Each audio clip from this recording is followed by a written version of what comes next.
Hi, this is Hey. Sharon with Healthy in a Hurry and Madeline with Kennedy Coaching. we're here with another installment of our videos getting you ready for our retreat next year, 2019, February in Ocho Rios, Jamaica, where we're going to be enjoying ourselves in a gorgeous environment and diving into being our baddest selves. So today we are talking about adding in and crowding out. So what does that mean to you, Madeline? Really, it means crowding out the junk in my life by adding in more of that good stuff that I know is going to nourish me physically, mentally, spiritually. I think that's really it in a nutshell. Very Yeah. true. Again, I think it's so easy for us to get so fixated on, I need to add more of this and I need to add more of that. And it's true. We need more plants, we need more water in our lives. That's definitely true. And in that process, as we focus on that and we learn to become more gentle with ourselves, we also realize that taking the time to nourish our bodies and our minds, we begin to crowd out the things that perhaps are toxic to us. That includes foods, that includes people, situations, sometimes it's work life. Media. Also. Media, social media. Anybody have the experience of like becoming slightly addicted to Facebook, Instagram, other social media? You know, they can be wonderful. They can be a great way to stay connected to friends, but it can very easily, if we become conscious and pay attention, we can become obsessed with keeping up with the Joneses on social media. So true. perhaps putting limits on how much time we spend on social media can be powerful.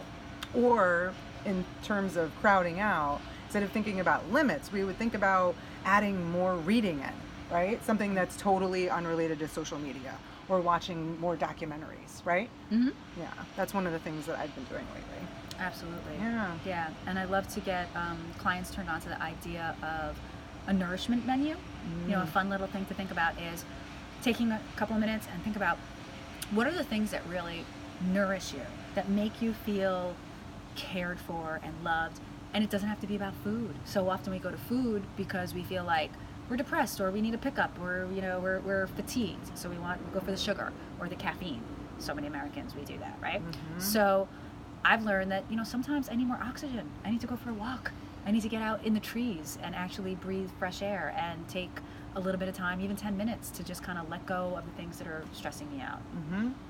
Yeah, I mean, I think for me a good example of this is it's taken me a long time to really learn crowding out for myself personally. It's easy to teach it to other people. It's different to do it.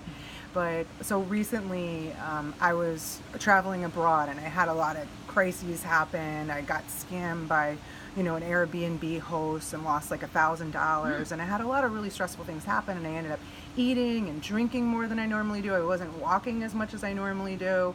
And so when I came back stateside, I had put on about 10 pounds. I felt kind of bloated, and there was this urge in me, because I'm a chronic dieter, to go on a diet and restrict and cut my calories and all that. And so instead, what I did was I drank a lot more water. I started getting a lot more exercise, getting out more, reading more, connecting with a lot of my positive friends, eating more vegetables. And I just completely kept pushing it out of my mind every time I wanted to go on a diet. And I've lost most of the weight since then. So, I mean, awesome. this actually really works. Yeah. Wow. Congratulations. Thanks. Yeah. Well, you can do it too, guys. Yeah. Cheers.